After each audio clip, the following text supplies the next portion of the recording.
दोस्तों, टीएम साहब जब सालों बाद अपने गांव लौटते हैं तो वहां उन्हें एक चौंकाने वाला नजारा देखने को मिलता है। उनकी पत्नी की दूसरी शादी हो रही थी। यह दृश्य देखकर डीएम साहब का गुस्सा 7वें आसमान पर पहुंच जाता है।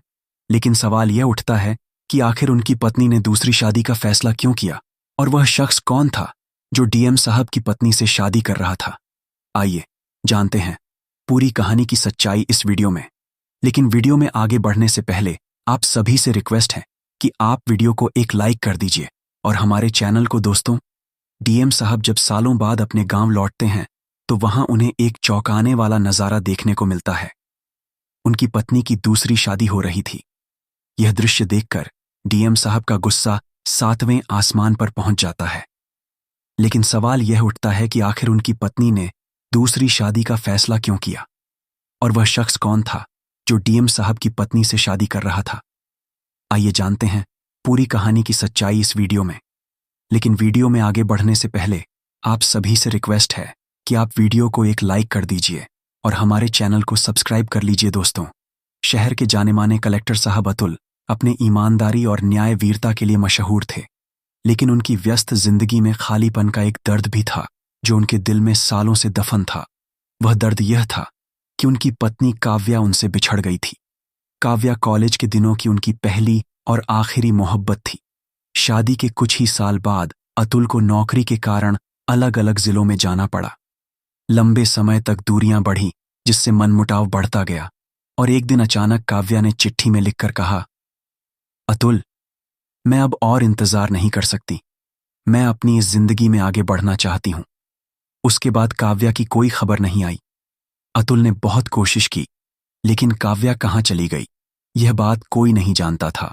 सालों बाद एक गुप्त मिशन के सिलसिले में अतुल को अपने ही गांव वापस आना पड़ा।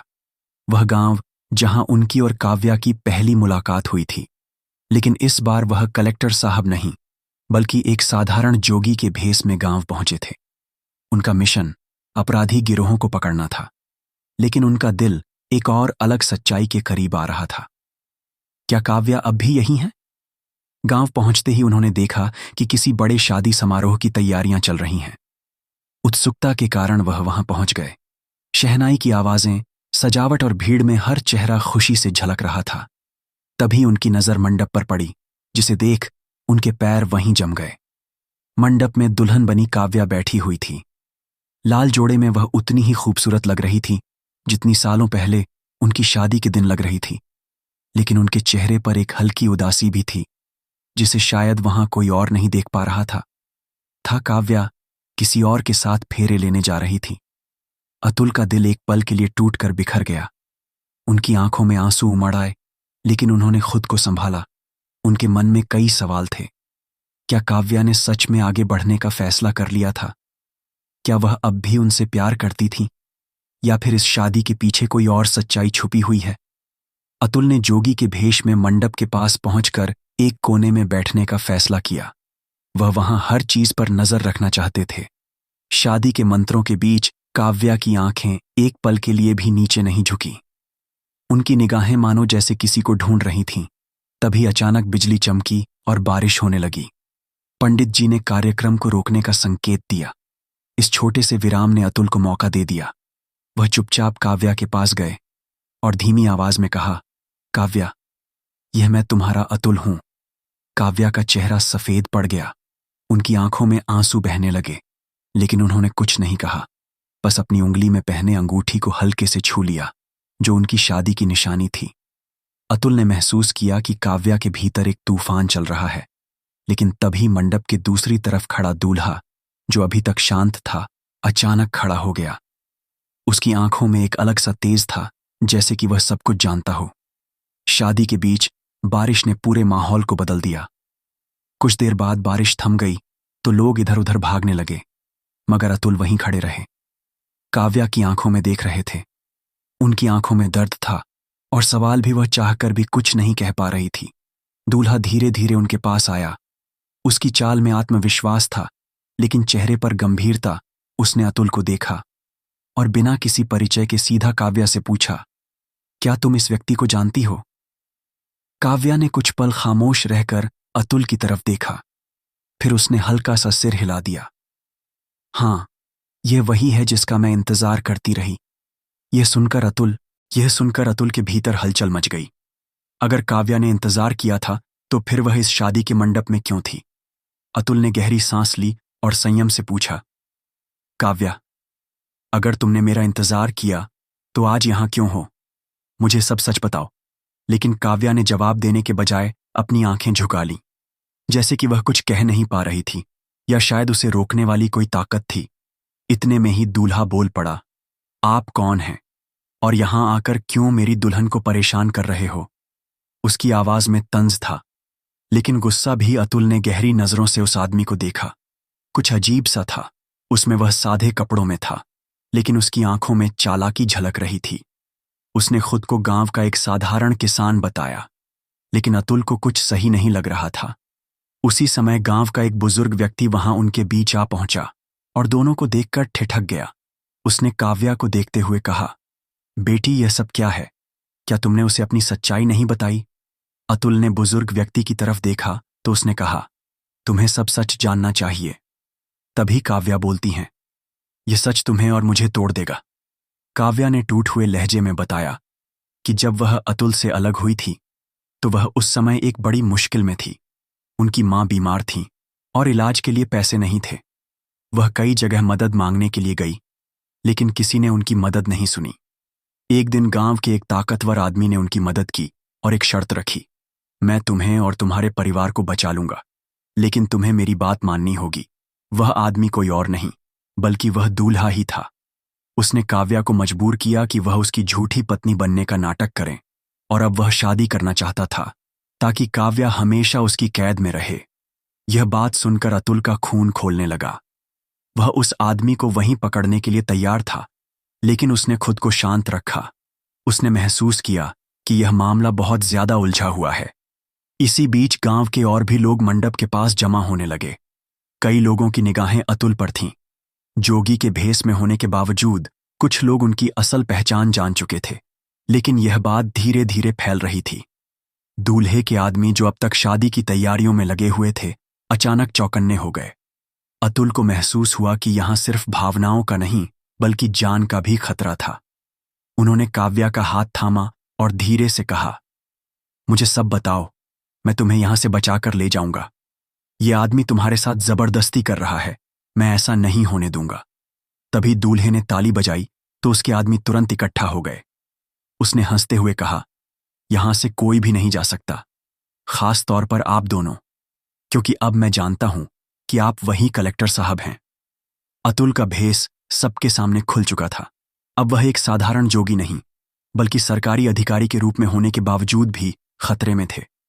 गांव के लोग, दूल्हे के आदमी और काव्या की सच्चाई, यह सब मिलकर एक ऐसा तूफान खड़ा कर चुके थे जिसका अंत अभी बाकी था।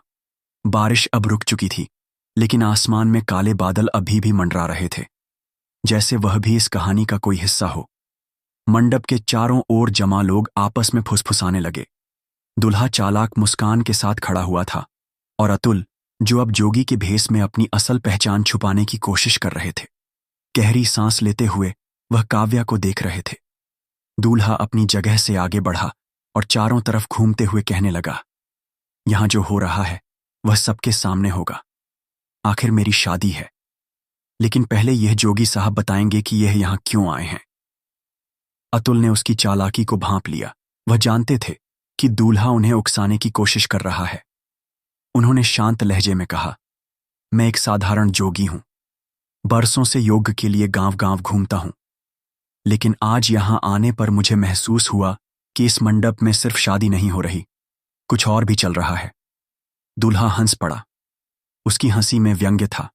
उसने लोगों की तरफ देखकर कहा, यह जोगी सिर्फ बातें बनाना जानता है, लेकिन इसे यह नहीं पता कि यह गांव मेरा है। यहां जो मैं कहता हूं वही होता है। अतुल के आगे काव्या खड़ी थी। वह अभी भी गहरी उलझन में थी।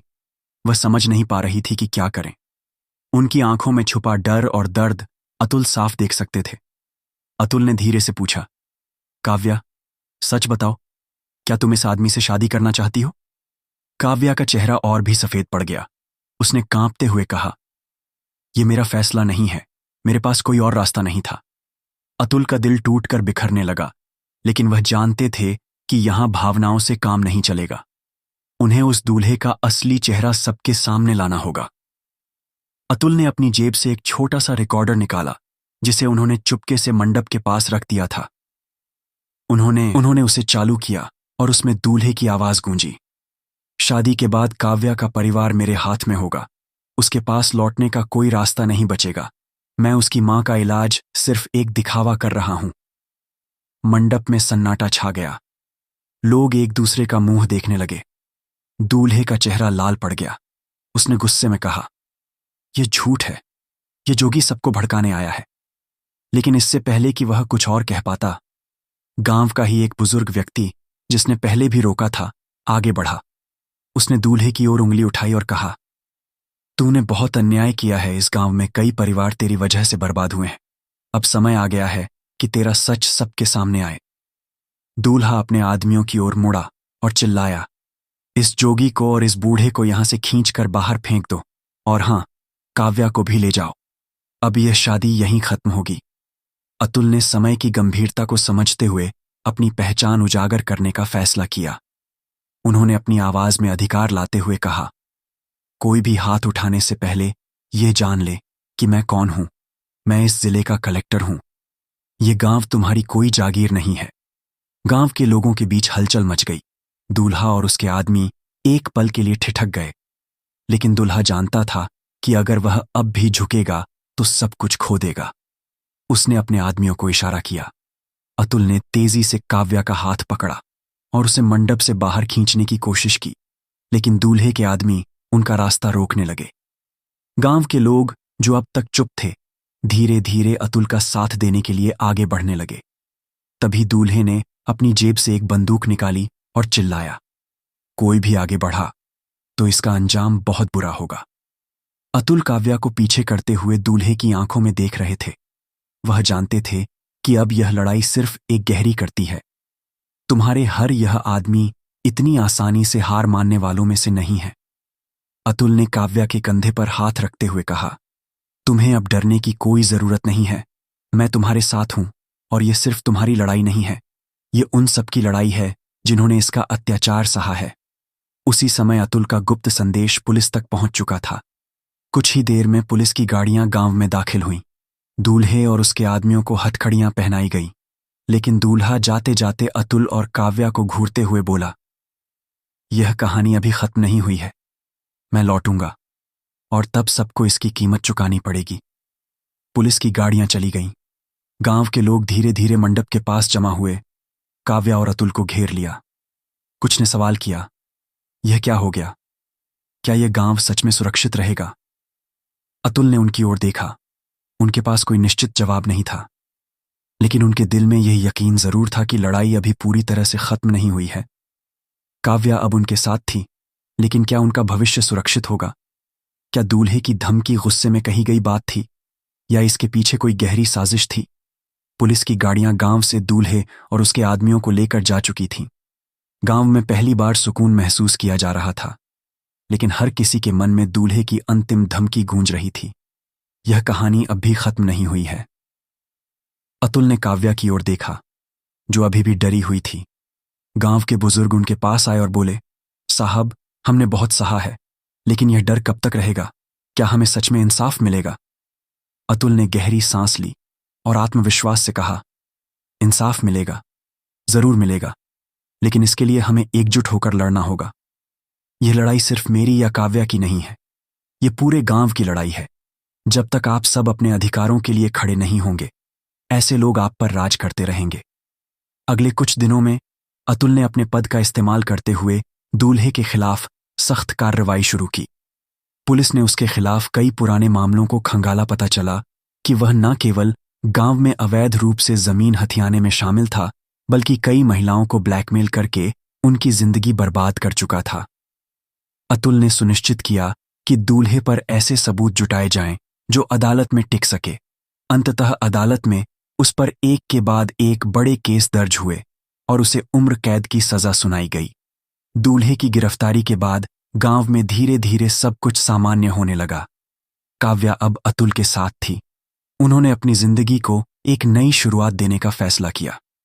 काव्या ने एक दिन अतुल से कहा, तुमने मेरे लिए सब कुछ किया, लेकिन मैं नहीं चाहती थी कि मेरी वजह से तुम्हारी जिंदगी पर कोई दाग लगे। लोग कहेंगे कि कलेक्टर साहब ने अपनी जिम्मेदारी से हटकर काम किया है।